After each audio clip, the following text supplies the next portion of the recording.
Pista kaninyong tanan.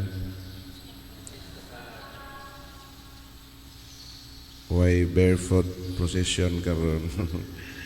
So maigsoon ko diyan ni Kristo kanang actually kining akong pagkapagaw na dugangan kay nagandam ko kanta para ugma ba. Itong Come to the Water. Dugay na sad ni siguro maulian. Na maulian na sad gihapon ni tungod sa atong inahan Birhen's Fatima. Sige man kung magkapag basta maglain akong lawas ako ihalad sa Birhen mana ako ang murag madali dayon babagampo. So mga kaigsunan ko diha ni Kristo karong adlaw kung wala pa'y pandemya may translasyon na no, sa Señor Santo Niño. Pero ang translasyon related ngadto sa tradisyon sa pagsaulog sa o paghandom no, sa mga kasakitan sa atong Ginoo ang Black Nazarene. Yakin ni Black Nazarene nagtuo sila nga sa panahon sa gubat o sa pag-travel no, sa mga langyaw nga mga magsasangyaw gikan sa Espanya o sa Mexico. Nasunog ko na siyang cross mananga ni Tom nasunog. Pero si Monsignor Vinco Jr. amo ning maestro sa una na naman siya sa Wikipedia. Maestro namo ni siya sa missiology. Sa iyang pagtuon ingon siya nga wala na siya masunog kundi mismo gyud ang iyang imahen giukit siya gikan sa itom nga kahoy sa Blackwood. Gitawag nga Miss Kitty. Kaya ang first o ino nato maingon na pud nato nga original nga imahen diya sa Quiapo Church nga gi dumala sa mga Agustinian Recollects. Ya kadong manggitana sa Quiapo grabe gid na siya nga tradisyon no? Ang kining pagsaulog sa pesta sa atong Ginoo Black Nazareno. Pero ang bot pasabot niya na nga Black Nazareno ang gipik yun niya ana ang kanang native yun nga balaan nga Jesus atong Ginoo dito sa Nazareth. So mabutang gitawag nga Black Nazarene kay ang punting yun ang mao gyud na siya nga ang taga dito gyud nga Jesus sa Nazareth. So kung dini pa sa ato kung maghisgat kita tanang the native Jesus in Nazareth atong hinumduman si Lapu-Lapu nga nitibog yun diri sa atong hero din sa Mactan Island sa Lapu-Lapu ang nitibo nga dagkop kay mga abaga bukton no kita nato ang muscular image. So mao ni siya ang refer aning Black Nazarene og ang gihandom niini mao ang iyang pag-antos ang iyang kamatayon sa cross. So duha ka punto nga nganong Black dunay pagtuo nga nasunog siya. Pero di man ma-prove mo nang nag-estudyo si Monsignor Vinco sa iyang personal nga mga pag-research siya nga image yun siya sa kahoy sa gikan yun sa black nga sa itong yun nga kahoy i-carve niya ang santero ang carver nga sa Quiapo naghimo siya og mao ni siya nga material nga ang iya pangalan si Giner Maglaki.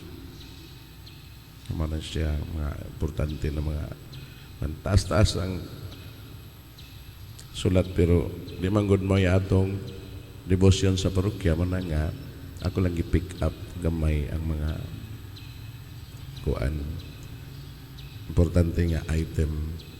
So unsa may naa karong adlaw sa atong pagsaulog tungod ang atong Ginoong Hesukristo mao man atong manunubos og Mesiyas. Di siya magpabilin sa iyang pagkabalahang bata. So mahimo siya karon na Senyor Santo Niño, o tubo siya, mapuno siya sa kaalam, uswag, mutubo ang iyang lawas, uswag sa kaalam, og mahimo siya nga dako nga tao. Og ang kinapungkayan sa iyang pagkabugtong anak sa Dios ug atong manunubos, mao kining atong gihandom sa translasyon sa mga pag-antos sa atong Ginoo, ang Black Nazarene, manang simbolo sa laray sa iyahang mga misteryo. Dito na siya may tabo sa panahon sa Kwaresma, sa Holy Week. Pero forward siya, ang rason mao nga kung atong tanawon nga pag-present ba sa atong Ginoo ang maanindot nga imahen ni Senyor Santo Niño, di siya magpabilin nga bata lang. Okay. Ang mga bata gwapo o gwapo gid ang mga hamis pag mga kutis gagmay pa no. Diya gusto nato na ingana pabilin atong kagwapo kagwapa, mutubo siya. That's part of the Paschal mystery sa atong Ginoong Kristo. Mahimo siyang dako nga tawo o mahimo siyang tinuod gayud natong manunubos. Pinaagi sa iyang pagtahan siyang kinabuhi sa krus. Ang kinabuhi dili lang puro kalipay, naasay mga adlaw sa pagsulay, naasay adlaw sa pagantos o bisan gani kamatayon. Ang atong Ginoo ang kinapungkayan sa iyang mga pagantos o pagluwas kanato mao nang iyang santos nga krus. Nya kining krus di ay pod dili na siya ordinary nga krus lang. Ambot ka ni kon itom gyud ni siya nakahoy kay itom sad ang original. Ang krus sa Black Nazarene itom sad nga kahoy ang gihimo. So ang iyang image itom pod nga kahoy. Unsa man nga kahoy, Brad? Siyempre, just to complete the image, no, kamo siya, plastaran po niya na. All symbolize the agony of our Lord Jesus, our Messiah, our Savior. To project ahead that this is part of our Lord's Paschal mystery, the suffering Christ, the Black Nazarene. Samtang karon adlaw mga igsuon ko diha ni Kristo, ang atong Ginoo must increase.